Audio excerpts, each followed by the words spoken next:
হেই বন্ধুরা, কেমন আছেন? আশা করি সবাই ভালো আছেন। আজকে তোমাদের একটা ভিডিও দেখা চলেছি যেখানে দুই ভণ্ড তারা শুধু নওশাদ ভাইজান আর আব্বাস সিদ্দিকীর পিছনে লেগে আছে। প্রথম নাম্বার ভণ্ডের নাম হলো সুজাউদ্দিন। তারা কীরকম পোস্ট করে, কেমন কন্টেন্ট করে, অল্প একটু দেখে আসি।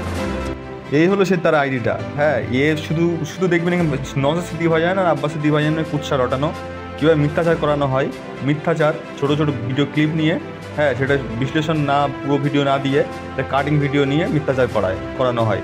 এ আসলে অন্যকে জোকার বানাতে চায়, কিন্তু ভিডিওর কন্টেন্ট দেখলে নিজেকে জোকার বলে মনে হয় তাকে। তো এই হলো সুজাউদ্দিন। দেখলেন তো, এদের বিরোধিতা শুধু আব্বাস সিদ্দিকী ভাইজান আর নওশাদ সিদ্দিকী ভাইজান। আরেক ভণ্ড হচ্ছে আব্দুল হাবিব মণ্ডল। এ কী বিষয় নিয়ে ভিডিও বানায় আমি তোমাদেরকে একটুখানি দেখে আসি। এই ফটোটা হয়তো দেখে অনেকে বলতে পারেন হ্যাঁ তার নওশাদ সিদ্দিকী ভাইজান তার এরকম। আসলে এটা পুরো এডিটিং ফটো, আপনারা ভিডিও ফটোটা হয়তো দেখলে বুঝতে পারবেন।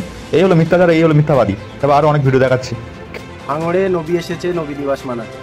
আমাদের নবী নয়, অন্ধ ভক্তদের নবী।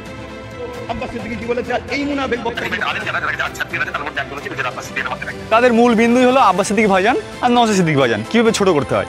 আচ্ছা, সুজাউদ্দিন ভাই আর কি একটা নাম আব্দুল হাবিব মণ্ডল, ভাইরাল হওয়ার জন্য কি আর কন্টেন্ট আর খুঁজে পাচ্ছ না? বিরোধিতা একটু কম করো।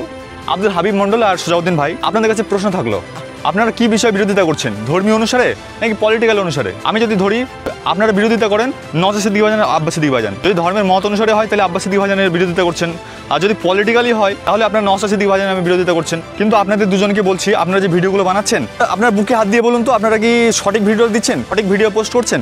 আপনারা হয়তো কোনো কাটিং ভিডিও নিয়ে পোস্ট করছেন। আব্বাস সিদ্দিকী ভাইজান হয়তো কিছু একটা বিষয় নিয়ে বলছেন, হয়তো তার বিশ্লেষণ হয়তো করেছেন, হয়তো ছোট্ট একটা কথা বলেছে, সেই কথাটা আপনি কেটে হয়তো ভিডিওর পোস্টে লাগাচ্ছেন। তো এটা তো অন্যায়। মানে আপনার উদ্দেশ্য হয়তো ভাইরাল হওয়ার।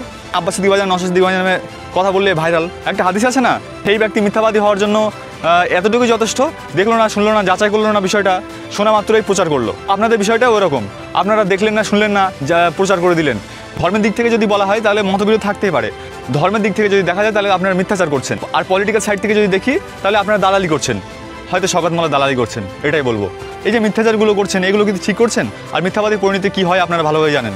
তো ভিডিওটা এই পর্যন্ত, দেখাচ্ছে অন্য কোনো ভিডিওতে। তো ভালো থাকবেন, সুস্থ থাকবেন, আর এই ভিডিওটা সবার কাছে শেয়ার করবেন। ধন্যবাদ।